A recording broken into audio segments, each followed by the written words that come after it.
But first, should 18-year-olds be paid adult wages? The Fair Work Commission is weighing up that idea after hearing submissions last year. Unions argue that since 18-year-olds are regarded as adults, I mean, they can vote, drive and drink, they should be paid as adults. But business leaders warn the move would lead to less 18-year-olds being hired. So, Freya, I'll start with you. We pay women the same as men for the same job.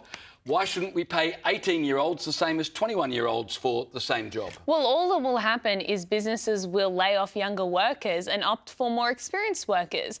If an 18-year-old is the same price as a 25-year-old or a 45-year-old, if you're a business, why wouldn't you go for the more experienced worker? These lower pay rates actually help young people get a foot in the door in the job market. They're good for young people. And we've got to remember, at the end of the day, all employment is a voluntary contract you enter into. If you're not happy with the pay rates, you can go work somewhere else. But we know plenty of young people are employed on these award wages, so clearly they're happy with what they're getting paid, because when you're young, it's not always just about the pay, it's also about the experience you get. Well, they're not necessarily happy. I mean, when you're working in an industry that is generally covered by award wages, most businesses are paying award wages.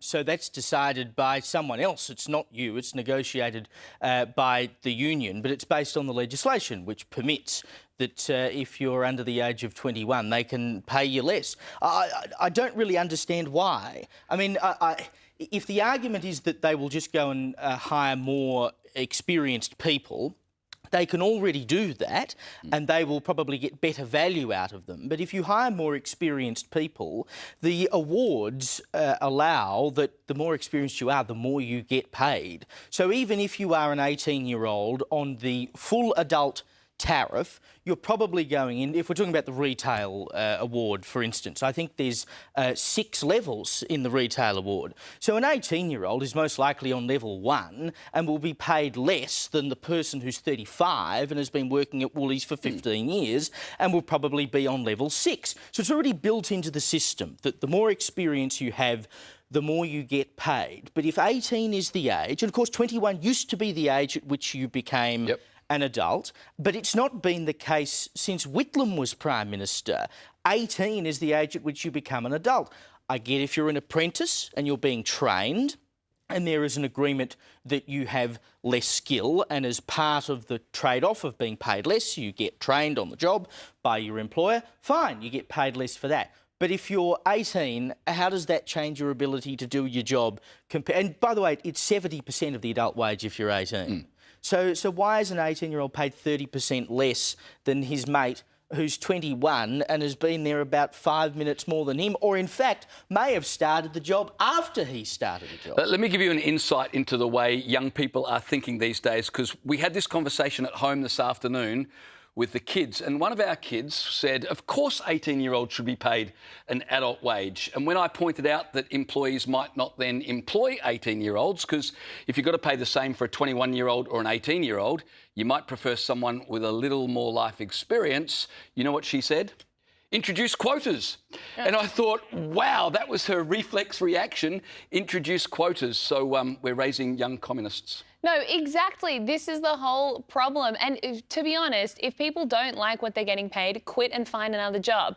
If you're 18... you don't have a choice. Where do you go? Start your own business. This is the whole problem. I'm 18 and going to start my own supermarket. But this is the deeper problem with award wages and our whole industrial relations system. I think it's so draconian. It stops businesses from making decisions that work for them, and it pigeonholes employees into these buckets that dictate their wages, when really it should just be a negotiation with the business directly. I think both groups are right. 18-year-olds should be paid the same as 21-year-olds. They are, in all respects, adults.